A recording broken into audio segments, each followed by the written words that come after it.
तो जिस मुलाकात को लेकर सबकी नज़र थी वो मुलाकात हो गई है और इस वक्त गेस्ट हाउस में वहां पर बातचीत चल रही है। दोनों देशों के प्रतिनिधिमंडल आमने सामने बैठे हुए हैं। खुद प्रधानमंत्री मोदी के साथ गए अधिकारियों की टीम और दूसरी तरफ राष्ट्रपति जी जिनपिंग, यानी जो परंपरा को तोड़कर शियान शहर में इस गेस्ट हाउस में मुलाकात हुई है, उसके मतलब भी दोनों देशों के बीच आने वाले वक्त में समझौते किस दिशा में बढ़ेंगे उसकी लकीर खींचने वाले ये साबित होगी।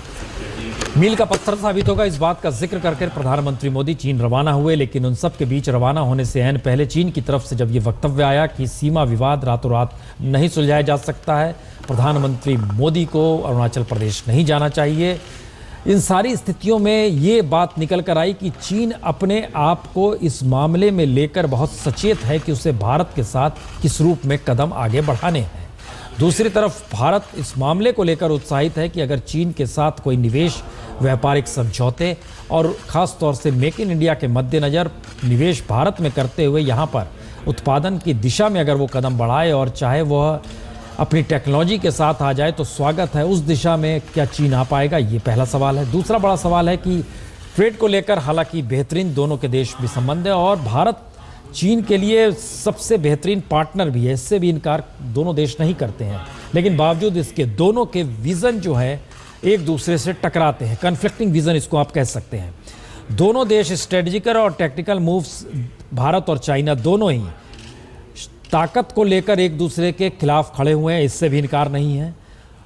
दोनों की पहचान खासतौर से पूर्व और साउथ ईस्ट एशिया में सक्रिय है, भारत खासतौर से सक्रिय, इससे भी इनकार नहीं है। और ख़ासतौर से प्रधानमंत्री मोदी ने जब जापान जाकर संकेत के तौर पर चीन की विस्तारवादी नीति का जिक्र किया था, तब एक मैसेज गया था कि भारत अपने स्ट्रेटजिकली पार्टनर जापान को भी बना रहा है। दूसरी स्थिति है चीन के बाद मंगोलिया जाना। मंगोलिया स्ट्रेटजिकली भारत के लिए अनुकूल है, हालांकि चीन के लिए कितना अनुकूल है या नहीं है एक दूसरा सवाल है। लेकिन प्रधानमंत्री मोदी ने जो जिक्र किया वो आपके स्क्रीन पर चल रहा है। मुलाकात के दौर में उन्होंने हिंदी में जो वक्तव्य दिया उसमें उन्होंने कहा बहुत साफ, अभिवादन, जो मेरा यहाँ अभिभूत हूँ, मेरा जो सम्मान किया गया उससे मैं अभिभूत हूँ। और इन सब का जिक्र करते हुए उन्होंने जो जिनपिंग से मुलाकात में प्रधानमंत्री ने इन बातों का भी जिक्र किया कि जब वो चीन पहुँचे और यहाँ के बेहतर खुशनुमा माहौल में वो जिन जगहों पर घूमे उसको देख के उनको दोनों देशों की साझी विरासत या साझी ऐतिहासिक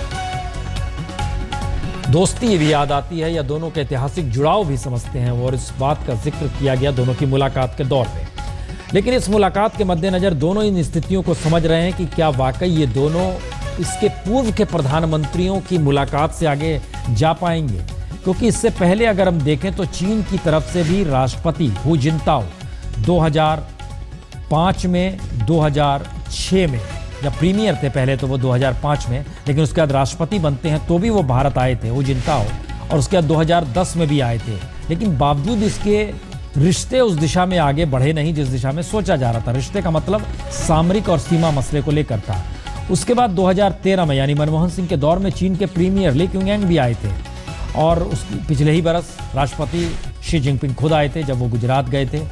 और इन सब की स्थिति के ठीक पैरेलल में देखिए तो 2003 में अटल बिहारी वाजपेयी का जाना हो, 2008 में मनमोहन सिंह का जाना हो, 2013 में मनमोहन सिंह का जाना हो और अब प्राइम मिनिस्टर मोदी का जाना हो, दोनों में अलग क्या है? जबकि इन सब के बीच साउथ ईस्ट एशिया और ज़्यादा जटिल हुआ है। कहीं ना कहीं संबंध की स्थिति में प्राइम मिनिस्टर मोदी को जो विरासत में स्थिति मिली है वो कह सकते हैं कि उनके ऊपर कोई लगेज नहीं है, कोई बोझ नहीं है। लेकिन बावजूद इसके चीन को लेकर संबंध बनाने की स्थिति में भारत किस रूप में खड़ा होगा, इसको लेकर एक इम्तिहान प्राइम मिनिस्टर मोदी का भी जरूर है, क्योंकि देश के भीतर यानी भारत के भीतर चीन को लेकर हमेशा एक संशय की स्थिति रही है। इस बात को लेकर कहा गया है कि वो चीन लगातार भारतीय जमीन पर कब्जा करता रहा और इस बात का जिक्र सिर्फ भारत के लोग नहीं बल्कि राजनीतिक दल के तौर पर बीजेपी भी इसका जिक्र करती रही है कि चीन से सचेत रहने की जरूरत हमको हमेशा रहेगी और रहनी चाहिए। लेकिन इन सब के बावजूद भी भारत के भीतर अगर सत्ता परिवर्तन हुआ है तो क्या दोनों देशों के बीच समझौते भी एक नई दिशा में जा सकते हैं, जिसका जिक्र तमाम विशेषज्ञों का कहना है कि प्राइम मिनिस्टर मोदी और शी जिनपिंग जो इससे पहले सुई बराबर की नोक में दोनों देशों के समझौते आगे बढ़ते थे या उसको कुछ बढ़ाया गया, इंच भर समझौता आगे बढ़ता था, क्या वो कई माइल्स तक जा सकता है या नहीं जा सकता है? इस दिशा में हर की नज़र है। चीन की ज़रूरत भारत है, भारत का बाजार है, इससे इनकार चीन भी नहीं करता है। लेकिन दूसरी तरफ भारत की ज़रूरत पूंजी का निवेश है, बड़ी तादाद में टेक्नोलॉजी का आदान प्रदान है, बड़ी स्थिति में दोनों देशों के बीच उस आर्थिक और व्यापारिक गतिविधियों को तेज करना है जिसके जरिए जो मुश्किलात दोनों देशों के बीच संबंधों को लेकर कभी कश्मीर और पाकिस्तान के मद्देनजर आते हैं। चूंकि चीन स्टेपल वीज़ा कोई भूला नहीं है, वो अभी 2 बरस पहले की घटना है। स्टेपल वीज़ा पर कश्मीरी का चले जाना चीन में और दूसरी तरफ भारतीय नागरिक को वीज़ा ना देना, ये सारे सवाल उलझे हुए हैं। तो क्या वीज़ा को सरल बनाने की दिशा में दोनों देश आगे बढ़ेंगे? इसके अगला हिस्सा आता है कि एजुकेशन के क्षेत्र में दोनों देश समझौते कर सकते हैं, क्योंकि इस बात को लेकर लगातार दोनों देशों के बीच चर्चा हुई है कि कम से कम शिक्षा के क्षेत्र में अगर समझौते होते हैं तो कम से कम जो भाषा का स्तर है और जो सांस्कृतिक महत्व है दोनों देशों के बीच में, वो बौद्ध धर्म और संस्कृति पैगोडा से आगे निकल कर कहीं ना कहीं ऐतिहासिक परिप्रेक्ष्य में दोनों देश एक दूसरे को देखना शुरू कर दें। अंजना, वहाँ पर इसको दोनों देशों के समझौतों के मद्देनजर क्या ये माना जा रहा है कि दोनों के हिस्टोरिकल पर्सपेक्टिव में समझौतों को आगे बढ़ाया जाए, या आने वाले विश्व में दोनों देश मिलकर एक न्यू वर्ल्ड ऑर्डर की दिशा में बढ़ जाएं? किस दृष्टि से देखा जा रहा है, या फिर मौजूदा स्थिति जहां पे दोनों पावरफुल हैं, दोनों टकराव की स्थिति में है? अंजना, चलिए, हमारी आवाज नहीं जा रही है। हमारी संवाद चुकी थी, 65 हो गया, लेकिन इतिहास में कैद होकर रहने से नुकसान हो सकता है। न्यू वर्ल्ड ऑर्डर जिसकी आप बात कर रहे हैं, दोनों मुल्कों की जिस तरह की आबादी है, अगर ये 2 मुल्क मिल जाए, आगे बढ़े, तो बहुत एक नई तस्वीर बन सकती है विश्व की अर्थव्यवस्था में।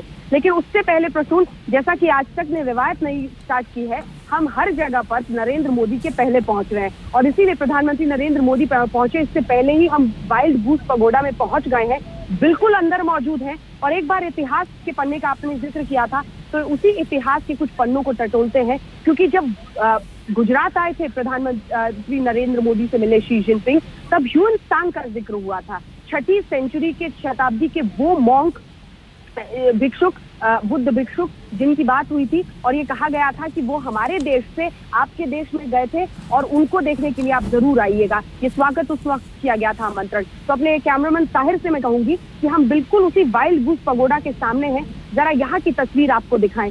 ये देखिए, ये जो आप देख रहे हैं, यही वो इमारत है जो पगोडा के रूप में यहाँ पर है।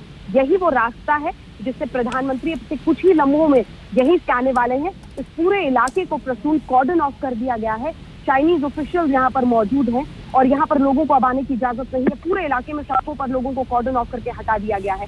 इस रास्ते से प्रधानमंत्री नरेंद्र मोदी उस रेड कार्पेट पे होते हुए इतिहास के उन क्षणों को, उन तस्वीरों के गवाह बनेंगे। देखिए, ये बुद्धिस्ट मॉन्क भी आपको दिखाई दे रहे हैं प्रसून। इस हिस्से में तैयारी है उनके स्वागत की। फिर अब आपको सीधे पगोडे वाले हिस्से में लिए चलते हैं। सामने सफेद संगमरमर और उसके बाद हिस्सा देखिए जहां बुद्ध की प्रतिमा है और उनके बगल में ह्यून सांग है।